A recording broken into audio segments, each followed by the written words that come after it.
Good evening student. तो class 12 के student, जैसा कि कैपेसिटर टॉपिक हमने लास्ट वाले लेक्चर में आपको पढ़ाया था। कैपेसिटर बहुत इंपॉर्टेंट है, ये बोर्ड में यहाँ से एक क्वेश्चन हर साल आता है। तो बोर्ड जो है कैपेसिटर को स्टेटमेंट डिफाइन करने के लिए पूछता है और इसका एप्लीकेशन पूछता है। एप्लीकेशन में जैसे मान लीजिए कि पैरेलल प्लेट कैपेसिटर है, तो उसमें कंडक्टिंग मटेरियल अगर रख दिया जाएगा तो उसके कैपेसिटेंस पर क्या मतलब इफेक्ट पड़ेगा। और दूसरा, यदि मान लीजिए पैरेलल प्लेट कैपेसिटर है और उसके पैरेलल प्लेट के बीच में अगर non conducting means dielectric material रख दिया जाएगा तो फिर सी पर क्या असर पड़ेगा कैपेसिटेंस पर। तो ये दोनों में से एक हर साल आता है एग्जाम में, जो कि बहुत इंपॉर्टेंट है। इस पर कभी कभी न्यूमेरिकल भी आ जाता है। तो स्टूडेंट, जैसा कि कल के क्लास में लास्ट वाले लेक्चर में हमने बात किया था कैपेसिटर का। तो कैपेसिटर क्या होता है? कैपेसिटर एक अरेंजमेंट है in which store more and more charges or energy between the two plate without change the shape और साइज ऑफ गिवन प्लेट। तो कैपेसिटर एक अरेंजमेंट है जिसमें ज्यादा से ज्यादा चार्जेस को दो प्लेटों के बीच में स्टोर किया जाता है बिना प्लेटों के शेप और साइज को चेंज किए। ठीक है। फिर हमने बात किया कि capacitance of the given parallel plate capacitor. तो कोई पैरेलल प्लेट कैपेसिटर है, मान लीजिए दो प्लेटें हैं, आपने देखा दो प्लेटें हैं, ठीक है, प्लेट P1 और प्लेट P2, और दोनों के बीच कितना हमने डिस्टेंस रखा है स्मॉल d। तो प्लेटों को हमने किससे कनेक्ट कर दिया? बैटरी से। तो बैटरी के प्लस से जो कनेक्ट हुआ वो पॉजिटिवली हो गया और जो बैटरी के नेगेटिव कनेक्ट हुआ वहां पोटेंशियल जीरो इसलिए बना क्योंकि ये already due to mutual induction की वजह से नेगेटिव हो गया और नेगेटिव क्या हो गया? कैंसिल हो गया, रिपल्स हो गया। तो फिर वहां पर पोटेंशियल क्या हो गया? जीरो। और पोटेंशियल जीरो मतलब अर्थ। कौन सा केस बना? अर्थ का। तो इस प्रकार से पूरी एनर्जी जो है दोनों प्लेटों बीच में स्टोर हो गया। और आपने देखा सबसे पहले हमने बात किया था जैसे सरफेस चार्ज डेंसिटी क्या होता है? सिग्मा होता है। हमने let the surface charge density of the given plate that is the sigma and the area cross sectional area of the plate that is the capital A meter square and the distance between the two plate that is the small d meter. Hence तो आपने कल देखा, कल के derivation में हमने पहले sigma निकाला था और सिग्मा के बाद फिर हमने E निकाला था, E के बाद पोटेंशियल के बाद फिर हमने C निकाला था और C के बाद हमने डिटेल देखा कि कैपेसिटेंस किन की बातों पर डिपेंड करता है। तो कैपेसिटेंस जो है वो एप्सिलॉन नॉट के डायरेक्टली प्रोपोर्शनल होता है, means free space of permittivity के डायरेक्टली होता है। एरिया जो प्लेट का है उसके डायरेक्टली होता है। अगर एरिया बढ़ेगा तो कैपेसिटेंस बढ़ेगा। डी के इनवर्सली होता है। अगर डी बढ़ेगा दोनों प्लेट के बीच में तो फिर क्या हो जाएगा? सी घट जाएगा। ठीक है, all of you getting clear? तो आज हम बात करेंगे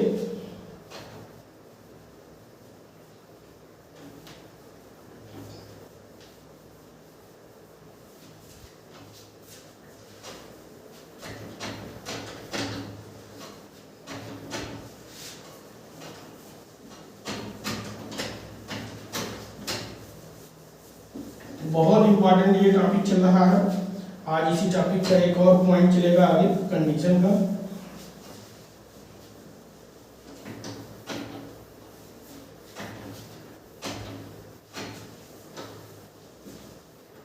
तो कंडीशन में अगर बात करें तो कंडीशन क्या कर रहा है?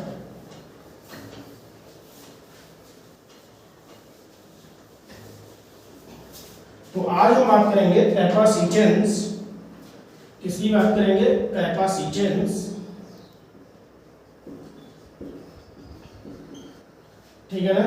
ऑफ अ पैरेलल प्लेट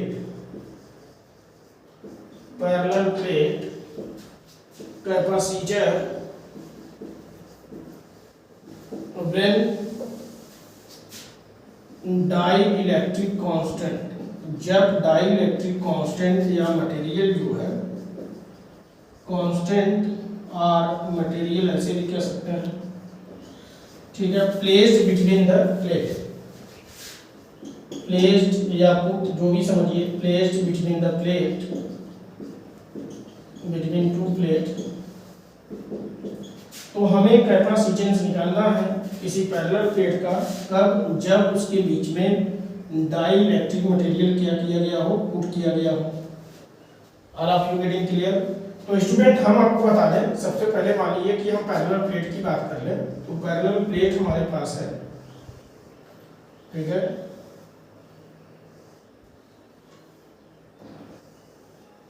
तो मान लीजिए पैरेलल प्लेट कैपेसिटर हमारे पास है,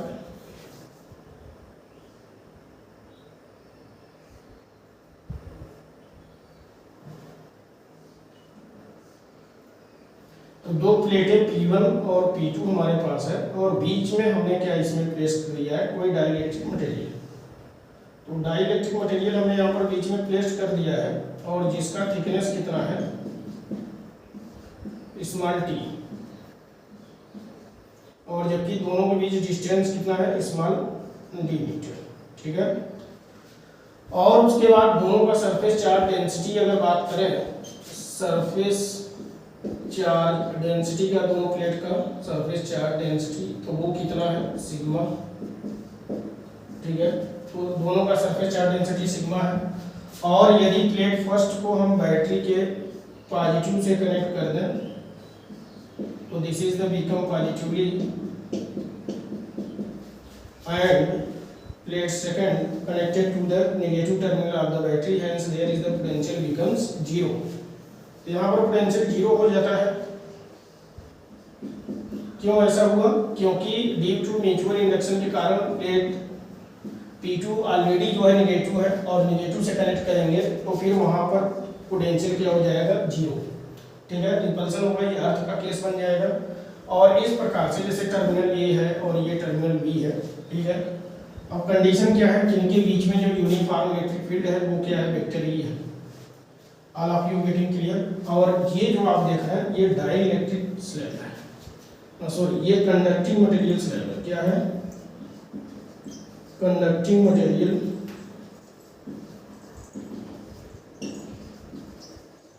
स्लैब। तो स्लैब मतलब टुकड़ा। ठीक है, तो यहाँ पर भी स्टूडेंट हम क्या करेंगे, देखिए हमने क्या किया कि कोई एक पैरेलल प्लेट कैपेसिटर बनाया और उसके बीच में कंडक्टिंग मटेरियल स्लैब मैंने पुट कर दिया। ठीक है, जिसका थिकनेस क्या है स्मॉल t। ठीक है ना, तो आपने देखा कि लेट कंडक्टिंग मटेरियल स्लैब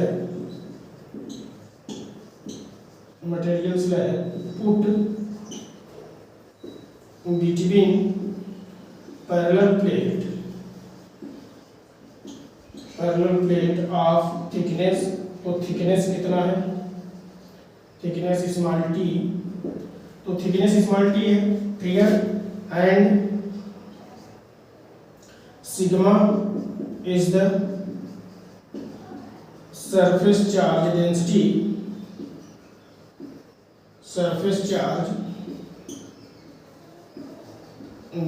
है। देयरफॉर सिग्मा इक्वल टू क्या हो जाएगा?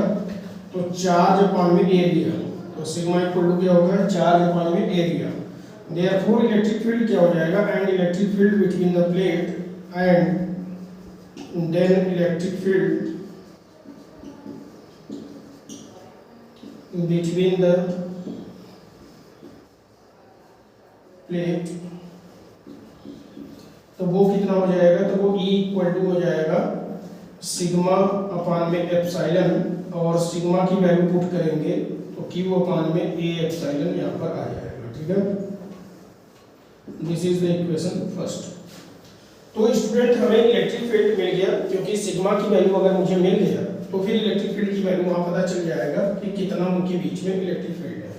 और जब इलेक्ट्रिक फील्ड की वैल्यू पता चल जाता है स्टूडेंट तो फिर हम आराम से पोटेंशियल निकाल सकते हैं। तो hence the potential difference between the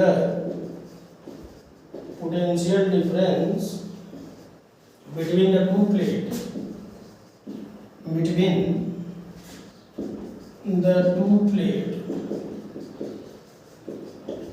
is, तो दोनों प्लेट के बीच में पोटेंशियल कितना हो जाएगा स्टूडेंट? तो देयरफॉर पोटेंशियल इक्वल टू क्या होता है? E और इनटू d माइनस t। तो आप देख रहे हैं थिकनेस भी है, तो इसका मतलब कि हमें d माइनस टी करना होगा, तब वो स्पेस पता चलेगा कि स्पेस कितना जहाँ चार्ज मूव कर रहा है। जहाँ चार्ज मूव कर रहा है तो वो स्पेस कैसे पता चलेगा? तो पूरा दोनों प्लेट के बीच में गैप कितना है? d, और जबकि बीच में थिकनेस t आ रहा है तो d माइनस टी कर देंगे तो पूरा स्पेस आ गया। तो इसका मतलब यहाँ पर हम किसकी वैल्यू रख देंगे? Using equation first into equation second. Therefore v equal to क्या हो जाएगा, q अपॉन में a एप्सिलॉन और d minus t. All of you getting clear? जब आपको v की वैल्यू मिल जाएगा, देखिए यहाँ पर हमने v रख दिया, ठीक है, तो आप क्या करेंगे, मतलब e की वैल्यू यहाँ से मैंने पुट कर दिया इक्वेशन फर्स्ट से, e की वैल्यू q अपॉन में a एप्सिलॉन, तो फिर कैपेसिटेंस को मिल जाएगा, हेंस या therefore the capacitance of the given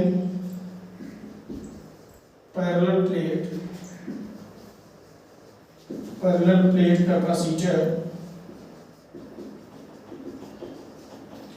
capacitor तो फिर हम क्या निकालेंगे, कैपेसिटेंस निकालेंगे।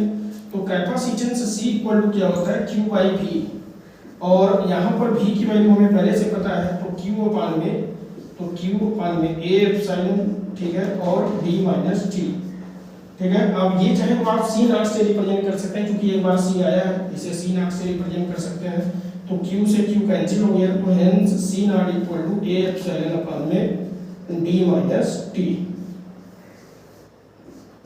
ये यहाँ पर आंसर आ गया।